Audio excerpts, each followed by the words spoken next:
You know that feeling when you think you have finally found the one, the person who gets you, who makes you laugh, who you can picture growing old with. That was Alicia for me. She was beautiful, caring, and we were just 3 weeks away from our wedding. Everything seemed perfect. Too perfect, maybe. Because sometimes when things look flawless on the surface, there is something rotten underneath. And I learned that the hard way one Friday night when I came home early and heard her voice through our bedroom door, planning my financial destruction like it was just another item on her to-do list. Before I tell you what happened in that room, let me ask you something. Where are you watching this from? New York, Texas, maybe somewhere across the ocean? Drop a comment and let me know. And if you have ever trusted someone with your whole heart, only to discover they had other plans, hit that like button so I know I am not alone in this. Subscribe to hear more real stories like mine, because what I am about to share will make you question everything you thought you knew about the people closest to you. Trust me, this story gets darker before it gets better. So let me take you back to that night that changed everything. I guess I should start from the beginning. So, my name is Bryce, and at 32 years old I thought I had my life figured out. I work as a software engineer for a tech company here in Austin, Texas. Nothing glamorous, but I have always been good with numbers and code. More importantly, I have been disciplined. While my college buddies were blowing their paychecks on weekend trips and fancy cars, I was saving, investing, building something solid. By the time I hit 30, I had about $500,000 in savings and investments, plus a 2-story house that I owned outright. No mortgage, no debt, just me and my careful planning. But here is the thing about being financially stable and single. You get lonely. My mom passed when I was young, and my dad died 2 years before all of this happened. No siblings, no big extended family to lean on. Just me in that big house working long hours, coming home to silence. I wanted what everyone wants, I guess. Someone to share it all with. Someone to build a family with. Someone who saw me for me, not for what I had in the bank. That is where Alicia came in. We met about 1.5 years before everything fell apart.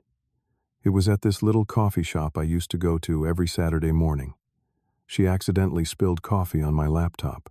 I still remember how flustered she got, apologizing over and over, insisting she would buy me a new computer. I told her it was fine, that these things happen. We started talking. She had this warm laugh and these bright eyes that made you feel like you were the only person in the room. We exchanged numbers. 1 coffee date turned into 2. Then dinner. Then suddenly we were spending every weekend together. Alicia was 28. Worked as a marketing coordinator for some small company downtown. She lived with a roommate in a cramped apartment, always complained about her landlord. She seemed sweet, down to earth, real. She would cook for me, ask about my work, even though coding probably bored her to tears. She talked about wanting a family someday, about stability, about finding someone she could trust. All the right words, all the right moments. 8 months in, I proposed. We were at this restaurant by the lake, sunset, painting everything gold, and I got down on one knee with my grandmother's ring. She cried. She said yes. She posted it all over social media with captions about soulmates and forever. I felt like the luckiest man alive. The engagement lasted 7 months. We set a date for October 14th, a Saturday. She moved in with me about 4 months before the wedding. Said it made sense since we were getting married anyway. That is when things started to shift, just slightly. Little things I told myself were normal. About 3 or 4 months before the wedding, she started asking questions about money. Not suspicious questions at first, just practical ones. Or so I thought.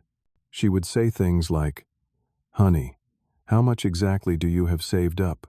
Should I know these things? Or do you have investment accounts? I should be aware of. We should be transparent, right?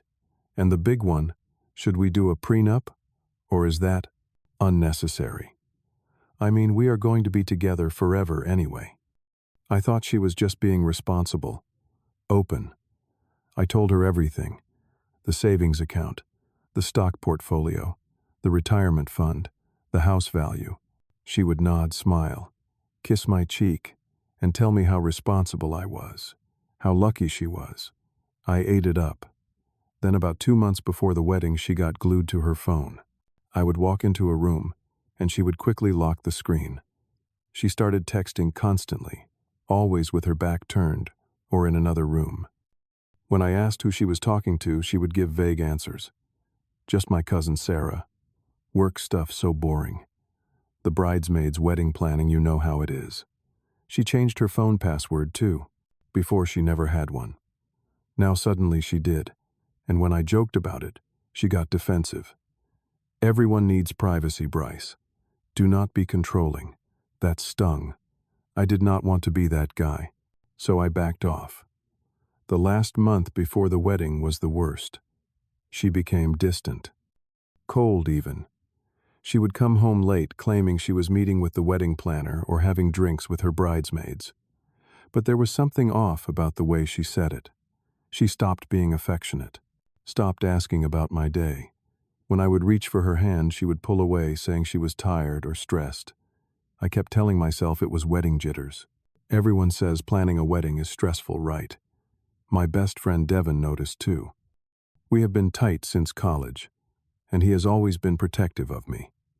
One afternoon, about a month before the big day, we grabbed lunch, and he just came out with it. Dude, are you sure about this? Alicia seems different lately. I saw her at a bar downtown last Thursday when she told you she was staying home. She was with some guy. I defended her immediately. You must have seen someone else. Or maybe it was a work colleague. You know she has male coworkers. Devin gave me this look, this sad, frustrated look, and said, "Man, I hope I am wrong. I really do." Then he dropped it. But I could tell he was worried. I should have listened to him. But love makes you blind. Or maybe it was not even love. Maybe it was just desperation to not be alone anymore. Then came that Friday, 3 weeks before the wedding. 3 weeks before, I was supposed to stand at an altar and promise this woman my life. I was supposed to work late that night. We had this big project deadline, and I had told Alicia I would not be home until 9 or 10. But we finished early. By 7, I was packing up my laptop, feeling good, thinking maybe I would surprise her. Pick up her favorite Thai food on the way home. Have a nice, quiet evening together. I pulled into our driveway at 7:15. The lights were on upstairs. I grabbed the takeout bags and walked up to the front door, keys in hand. I opened it quietly, not trying to be sneaky, just not wanting to make a bunch of noise. The house was silent, except for a faint voice coming from upstairs, from our bedroom, Alicia's voice. She sounded happy, animated, more alive than she had sounded talking to me in weeks. I started up the stairs, about to call out to her when I heard my name. "Yeah, Marcus, I know. Just 3 more weeks and we are set." I froze halfway up the staircase. Marcus. Who the hell was Marcus? I did not move. Did not breathe. Just listened. And what I heard next ripped my heart out of my chest and stomped on it. No, he has no idea. I told you Bryce is so trusting. He told me everything about his accounts. Once we are married, I will wait like 6 months, maybe a year, then file for divorce. Texas is a community property state. I will get half of everything. The house, his savings, all of it. Then I am coming straight back to you, baby. We will finally have the money to start that business we always wanted. She laughed. Actually laughed. Then said the words I will never forget. He is so clueless. He actually thinks I love him. My hands started shaking. The takeout bag slipped from my fingers and hit the floor, but she did not hear it. She was too busy giggling with this Marcus guy, plotting my financial ruin like it was a fun game. I backed down the stairs, my heart pounding so hard I thought it might explode. I could not confront her. Not yet. I did not trust myself. I was either going to say something I would regret or break down completely. So I left, got in my car, drove around aimlessly for an hour, then ended up at Devin's place at 11:30 at night, pounding on his door like a madman. He opened up in his pajamas, took one look at my face and knew, What happened, I stumbled inside, collapsed on his couch, and told him everything. Every word I had heard. Devin did not say "I told you so." He just sat there, listened, then got this fierce look in his eyes. "We are calling off this wedding right now. Tonight. You are done with her." But I shook my head. If I confront her now, she will just deny everything. She will say I misheard, that I am paranoid. And this Marcus guy, whoever he is, he will just disappear. I need proof. Real solid proof. Devin thought about it, then nodded slowly. "Okay. So what is the plan?" I took a deep breath. "I am going to play along. Act like nothing is wrong. Gather evidence. Then I am going to expose her in front of everyone at the rehearsal dinner. Let everyone see who she really is." It was the longest 3 weeks of my life. I went home that night around 2 in the morning. Alicia was asleep, or pretending to be. The next morning she asked where I had been. I lied smoothly. Project ran late, then Devin and I grabbed some beers. Lost track of time. Sorry, should have texted. She gave me this concerned look, touched my arm. Said, "You should have let me know, honey. I was worried. I wanted to throw up." But I smiled and kissed her forehead like everything was fine. The first week was pure hell. I had to act normal while knowing she was planning to destroy me. Every time she touched me, I felt sick. Every time she said "I love you," it felt like a knife twisting. But I kept my face neutral, my voice steady. I became an actor in my own life. I started gathering evidence immediately. I bought a small hidden camera online and set it up in the living room, angled toward the couch, where she liked to make phone calls. One day, when she left for work and forgot her phone at home, I rushed back during my lunch break. My hands were shaking as I picked it up. No password when she was not around to set it, just Face ID. But she had left it unlocked by accident. I went straight to her messages. There it was. Hundreds of texts to someone named Marcus. I started scrolling, my stomach turning with every word. "Cannot wait to have you back, babe. This Bryce guy is just a stepping stone." That was him. Her response, "I know. It is hard pretending, but the payoff will be worth it. Just need to hold out a little longer." There were others. Plans. Discussions about Texas divorce law. How to maximize the settlement. How long to stay married before filing. I took screenshots with my own phone. Dozens of them then. Carefully put her phone back exactly where I found it. I also found emails. She and Marcus had been researching. Community property states. How assets get divided. Loopholes. Strategies. It was all there, laid out like a business plan. Because that is what I was to her. A business transaction. The second week, Devin helped me dig into Marcus. Social media made it easy. Marcus Thompson, 35 years old, currently unemployed. His Facebook was public, full of posts about get-rich-quick schemes and failed business ventures. He had pictures with Alicia from 4 years ago. Lots of them. Trips, dates, couple photos. So they had dated before. The timeline made sense now. They had been together, broken up, probably because he had no money and no prospects, and she had gone hunting for someone who did. Someone like me. During that second week, Alicia barely came home. She was always busy with wedding stuff, but I knew better. One night I caught her on video call through the hidden camera. She was on the couch talking to Marcus, and I could hear every word through the recording later. "Just 2 more weeks, Marcus. Then we will be legally married, and the countdown begins. I am thinking I will divorce him after the first year. Take half of everything. We can finally open that bar we always dreamed about." I watched that video 5 times just to make sure I was not going insane. Nope. It was real. She was really doing this. The third week was the hardest. The rehearsal dinner was scheduled for Friday, 1 day before the wedding. I had it all planned out. I would gather everyone, friends and family, and show them exactly who Alicia was. Let her stand there in front of her parents, her sister, her bridesmaids, everyone, and watch her lies crumble. But first I had to survive the week. Alicia was posting all over social media about how excited she was. Pictures of her dress. Pictures of us together with captions like, "Cannot wait to marry my soulmate." Comments poured in. "You two are perfect together. True love, so happy for you." Each one made me feel sicker. All these people had no idea. They were celebrating a fraud. I could not sleep, could not eat. I lost 10 pounds that week from stress. Devon checked on me every day, made sure I was holding it together. "You are doing the right thing, man. She deserves this. Just hold on a little longer." I kept telling myself that. Just a little longer. Thursday night, the night before the rehearsal dinner, Alicia was being extra sweet. She made dinner, sat across from me at the table, and asked, "Are you nervous about tomorrow, honey?" I forced a smile. "A little. It is a big step." She reached across the table, squeezed my hand, and said with this perfect loving smile, "Do not worry. We are going to be so happy together." I looked into her eyes and thought, do you really think I am that stupid?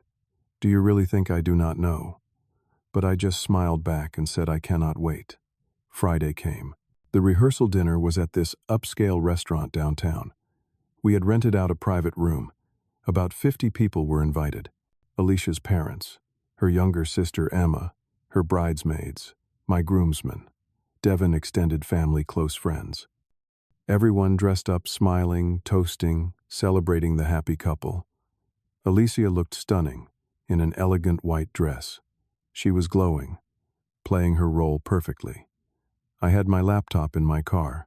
Devon had helped me set up a projector in the restaurant earlier, told the staff it was for a surprise slideshow. They thought it was sweet, if only they knew. Dinner was served. Speeches started. Alicia's dad gave a toast about how proud he was, how he always knew she would find a good man. Her mom cried happy tears. My groomsmen joked about the bachelor party. Everyone laughed. Everyone drank. Everyone was so happy. It was the perfect scene, and I was about to burn it all down. The MC, a friend of ours, announced, "Now the groom would like to say a few words." Everyone clapped. Alicia looked at me with this confident, loving smile, probably expecting me to gush about how much I loved her. I stood up, microphone in hand, and looked around the room. All these people, all this trust, all this joy, about to shatter. I locked eyes with Devon. He gave me a small nod. It was time. Before I began, I said slowly, "I would like everyone to see something very important." Devon hit the lights. The projector turned on. The screen behind me lit up. Alicia's smile faltered. "Bryce, what are you doing?" I ignored her. The first image appeared on screen. A screenshot of text messages. Her and Marcus. Clear as day. The room went silent. People leaned forward, reading. "Just 3 more weeks, and we are set. Bryce is so clueless. I will get half of everything." You could hear gasps. Someone whispered, "Oh my God." Alicia's face went from confused to pale to panicked in seconds. "Bryce, where did you get those?" "That is private." Her voice was shrill, desperate. I looked at her calmly. "Private? You mean like how you privately planned to divorce me and steal half my assets?" More screenshots appeared. More messages. Her mom stood up, hand over her mouth. "Alicia, what is this?" Alicia tried to recover. "It is not what it looks like. He is taking this out of context." I clicked to the next slide. Let me give everyone more context then. A video started playing. Audio crystal clear. Alicia's voice. "Bryce is so clueless. He actually thinks I love him." Laughter. "Once we are married, I will wait a year, then file for divorce. We will finally have the money for that business." The room erupted. Her dad stood up, face red. "Alicia Marie, what the hell is this?" One of her bridesmaids started crying. "I cannot believe this. We have been helping you plan a scam." People were standing, staring, some leaving their tables in disgust. Alicia looked around wildly, trying to find an ally, but there was none. I kept going. More emails. Screenshots of her and Marcus researching divorce law, planning timelines, calculating payouts. Every shred of evidence I had collected over 3 weeks, laid out for everyone to see. Alicia tried denial first. "This is insane. He fabricated these. He is lying." I pulled out my phone. "Really? So this is not your number? Want me to call it right now and see if your phone rings?" She went silent. Then she switched tactics. Blame shifting. "You invaded my privacy. You spied on me." Her voice was breaking. I leaned into the microphone. "And you planned to con me out of hundreds of thousands of dollars. I think my invasion is justified." She looked around at her family, her friends, pleading. "Please, you have to understand." But her dad cut her off. "Understand what? That you are a liar. A thief. I raised you better than this." Her mom was sobbing. Her sister Emma looked horrified. "You are disgusting. I am ashamed to call you my sister." The bridesmaids were gathering their things, walking out without a word. My groomsmen came over to my side, hands on my shoulders, silent support. Alicia collapsed into her chair, face in her hands, sobbing. But they were not tears of remorse. They were tears of getting caught. She grabbed her phone, probably to call Marcus, to tell him it was all over. I watched her, feeling nothing. No satisfaction, no anger, just empty. Her parents came over to me. Her dad, this big tough guy who I had always respected, had tears in his eyes. "Son, I am so sorry. I had no idea she was capable of this." Her mom hugged me, apologizing over and over. I told them it was not their fault. They were victims too. They had raised someone they thought they knew, only to discover she was someone else entirely. Emma pulled Alicia up from her chair and dragged her toward the exit. "We are leaving. Now." As people filtered out, some stopped to say something to me. "You dodged a bullet, man. I am so sorry this happened. You deserve better." Devin stayed by my side the whole time, my rock.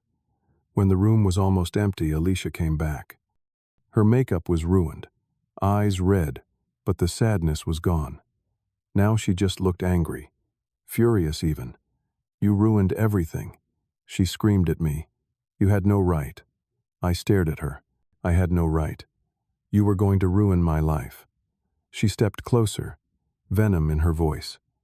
"You think you are so great with your money and your house. Marcus and I needed that."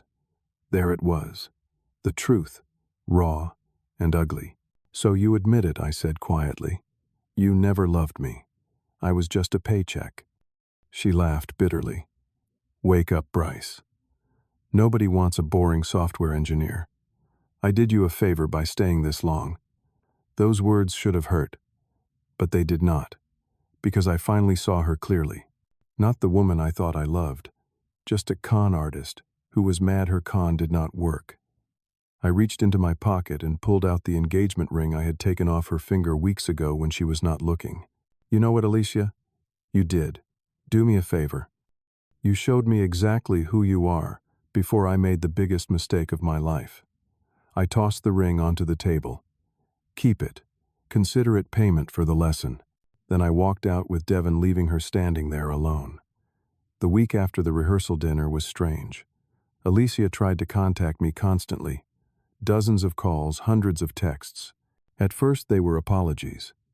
"I am so sorry, I do not know what I was thinking. Please give me another chance." When I did not respond, they turned angry. "You are pathetic. You will never find anyone else. You are going to regret this." I blocked her number, blocked her on every social media platform, cut her out completely. Her social media became a war zone. People who had been at the rehearsal dinner or heard about it started commenting on her old posts. "Fake. Gold digger. You should be ashamed."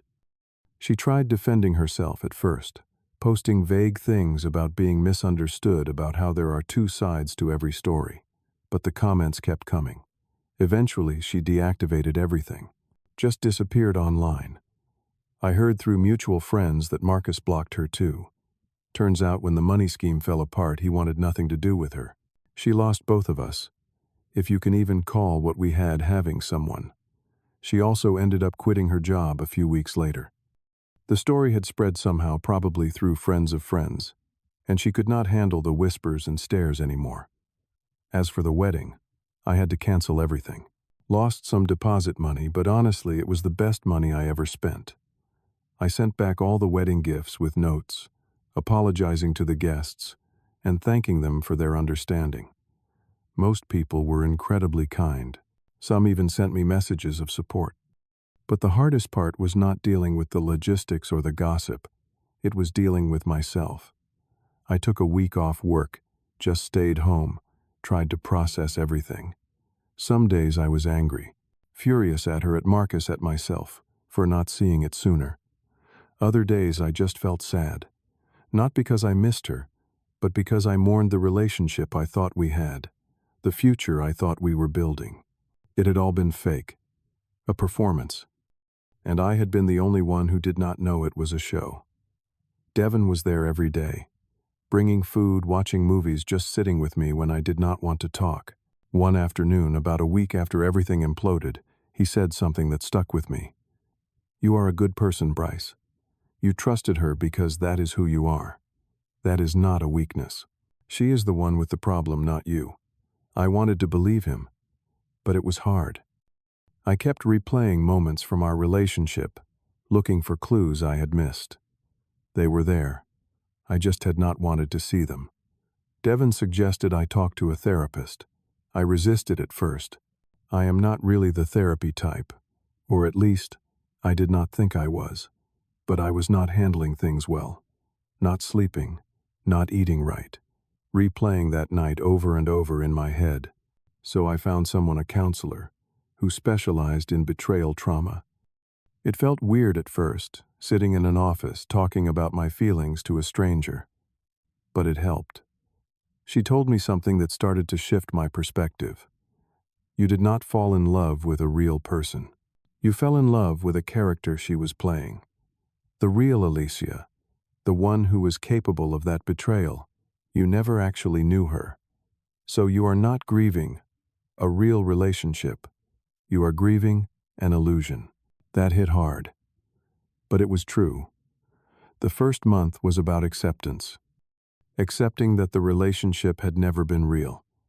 Accepting that I had been manipulated by someone who was skilled at it. Accepting that I was not stupid or blind, just human. My therapist kept reminding me, being trusting is not the same as being naive. She took advantage of your kindness. That says everything about her and nothing about you. The second month I started rebuilding.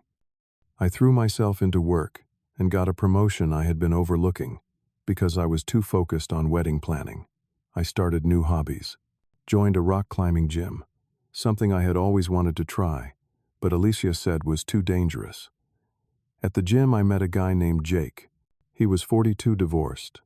And when we grabbed coffee after a climb one day, he told me his ex-wife had done something similar. Cheated, lied, tried to take him for everything in the divorce. "But look at me now," he said with a grin. "I am healthier, happier, and I dodged a lifetime of misery. You will get there too." Hearing that from someone who had been through it and come out the other side gave me hope. By the third month, I was starting to feel like myself again. I took a solo trip to Colorado, spent a week hiking through the mountains, just me and my thoughts. Up there, surrounded by nothing but trees and sky, I realized something. I did not need someone else to be complete. I had spent so long thinking I needed a partner to be happy, to have purpose, that I forgot how to just be okay on my own. But I was okay. More than okay, actually. I was free. I reconnected with old hobbies I had abandoned. Started playing guitar again. Alicia used to say it was childish, that I should focus on more mature interests. I did not realize how much I had let her opinions shape my life until she was gone. Now I could do whatever I wanted.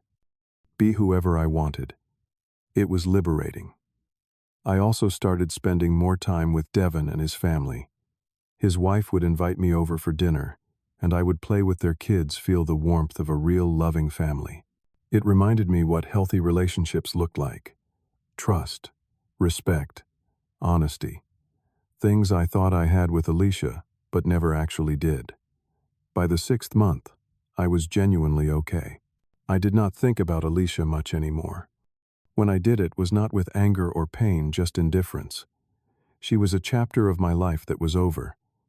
I met someone new around that time, a woman named Laura, who worked at a company we partnered with. We hit it off at a conference exchanged. Numbers started talking. I was not ready to rush into anything, and I told her that up front. She understood. We took it slow. Just friends at first. Getting to know each other without pressure or expectations. It felt healthy. Real. Different. I learned a lot in those 6 months. About trust about myself. About what I actually wanted in a partner. I learned that red flags are not just signs to ignore. They are warnings to pay attention to. Devin had tried to warn me about Alicia, and I had brushed it off because I did not want to believe it. I would not make that mistake again. I learned that my worth is not tied to someone else's treatment of me. Alicia's betrayal said everything about her character, and nothing about mine. I learned that real happiness has to come from within. I had spent so long trying to build a life with someone who was fake. Now, I was building a life that was authentically mine. And I learned about forgiveness. Not forgiving Alicia, not yet at least, maybe never, but forgiving myself, for trusting the wrong person, for not seeing the signs, for being human and making mistakes. My therapist told me that forgiveness is not about condoning what happened or forgetting it. It is about freeing yourself from the weight of it. So that is what I did. I let it go. Not all at once, but little by little, day by day, until the anger did not have a hold on me anymore. About a year after everything happened, I was sitting in my backyard on a warm evening, guitar in my lap, just playing for no one but myself. The sky was turning that soft purple color it gets right before dark, and everything felt peaceful, quiet. I thought about the journey I had been on, the pain, the betrayal, the anger, the healing. People say what does not kill you makes you stronger. I used to think that was just something people said to make themselves feel better about bad situations. But sitting there looking up at the sky, I realized it was true. I was stronger, wiser, more careful, sure, but also more confident in who I was and what I deserved. I did not know who would come into my life next. Maybe Laura would become something more. Maybe not. Maybe someone else entirely. Or maybe I would be alone for a while, and that would be okay too. Because I had learned the most important lesson of all. I was complete on my own. I did not need someone else to make me whole. And when I did find the right person, it would be because I wanted them in my life. Not because I needed them to fill a void. That is the difference. That is what Alicia's betrayal taught me. It was a brutal lesson, one I would not wish on anyone. But I came out the other side better for it. So here I am a year later, still standing. Still okay. Actually more than okay. I am good. Really good. And if you are going through something similar, if someone you trusted betrayed you, if you are sitting there wondering how you will ever get past it, let me tell you this. You will. It will not be easy. It will not be quick. But you will heal. You will grow. You will become a version of yourself you did not even know existed. A stronger version. A wiser version. A version that knows its worth and will not settle for anything less than genuine love and respect. Because at the end of the day, that is what we all deserve. Not someone who sees us as a transaction. Not someone who lies and manipulates. But someone who sees us, really sees us, and chooses us anyway. And if that person has not shown up yet, that is okay. Because you are enough on your own. I learned that the hard way. But I am grateful for the lesson, even if it hurt like hell to learn it. Now I want to hear from you. Have you ever trusted someone who betrayed you? How did you heal from it? Drop a comment below and share your story. You are not alone in this. And if this story resonated with you, hit that like button. Subscribe to this channel for more real-life stories about overcoming betrayal, finding strength, and rebuilding after everything falls apart. Share this video with someone who might need to hear it. Someone who is going through their own battle with trust and betrayal. Sometimes knowing that others have survived the same thing can make all the difference. Thank you for listening to my story. I know it was not easy to hear.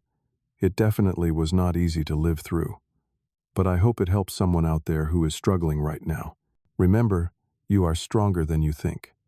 You deserve better than someone who does not see your worth. And no matter how dark things seem right now, there is light on the other side. I promise. Take care of yourselves. Be kind to yourselves. And never settle for anything less than real, honest, genuine love. You are worth it.